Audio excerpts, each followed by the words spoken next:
Salah satu jajaran film DC Studios yang direncanakan termasuk Batman The Brave and the Bold sedang dikembangkan, di mana nanti ceritanya akan mengambil dari referensi buku komik DC, beberapa dari art cerita Batman karangan Grant Morrison. James Gunn mempercayakan Andy Muschietti yang menjadi sutradara film The Flash di tahun 2003 kemarin untuk menggarap film Batman The Brave and the Bold, di mana James Gunn memberikan plot cerita. Film Batman DCU akan menceritakan Robin, Damian Wayne, dan Bat Family yang akan dimunculkan pada periode ini. Tapi yang menariknya adalah film Batman DCU nantinya diambil dari konsep seperti film MCU. Film MCU apa nih yang dimaksud? Sebelum berlanjut ke inti video ini, ada baiknya kita lewatkan dulu bumper DC Indonesia. Yeah!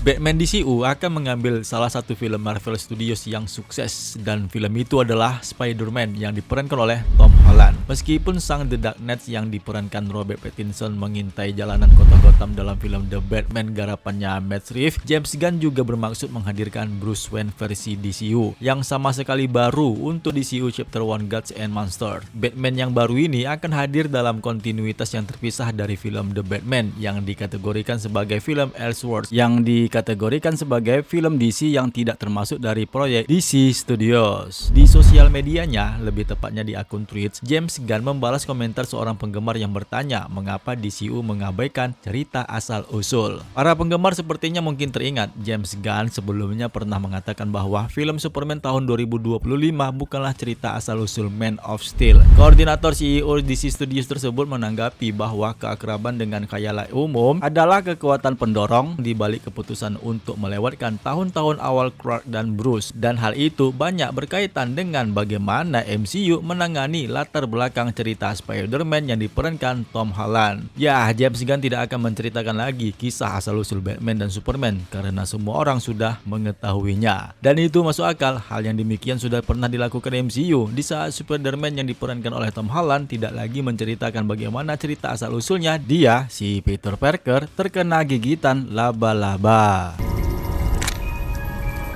MJ. Wait. Thanks.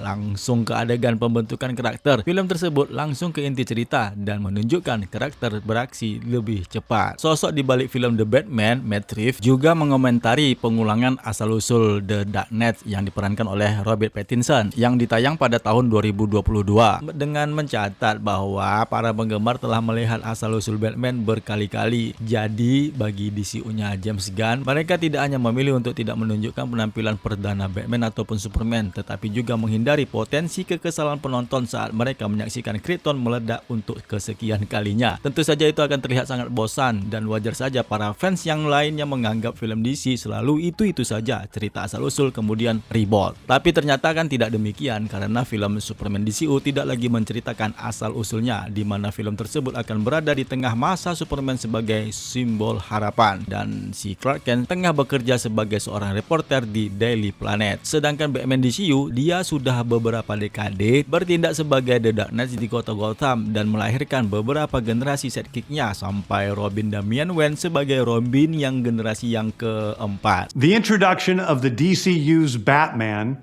is The Brave and the Bold. The Brave and the Bold is the story of Batman and his actual son, Damian Wayne. This is based on Grant Morrison's great comic book run. Damian Wayne is my favorite Robin. He's a little assassin who Batman tries to get in line, and so this is the story of the two of them and the beginning of sort of the Bat family in the DCU. Selain Damian Wayne, tentu saja nama-nama Bat family yang tidak asing di telinga para penggemar Batman seperti Nightwing, The Signal, Spoiler, Oracle, Red Hood, Tim Drake, Orphan, atau bahkan yang lainnya seperti Clayface masuk di dalam jajaran Bat Family. Terlebih lagi film Clayface sedang dalam tahap pengembangan. Jadi ya lebih baik kita menunggu lebih lama lah agar lebih matang lagi. Dimana film Batman The Brave and the Bold rencananya akan dirilis pada tahun 2027 daripada kita terburu-buru untuk filmnya namun hasilnya itu tidak matang, ya kan? Biarkan sajalah saat ini James Gunn memasak proyek DC Studios sampai sampai benar-benar gurih untuk menyiramkan dahaga para penggemar. Silahkan tulis komentar kalian mengenai video ini. Cerita asal-usul Batman ataupun Superman sudah tidak lagi diperkenalkan. Jadi bagaimana menurut kalian dengan video ini? Subscribe ya bagi yang belum. Sampai jumpa pada video yang lainnya.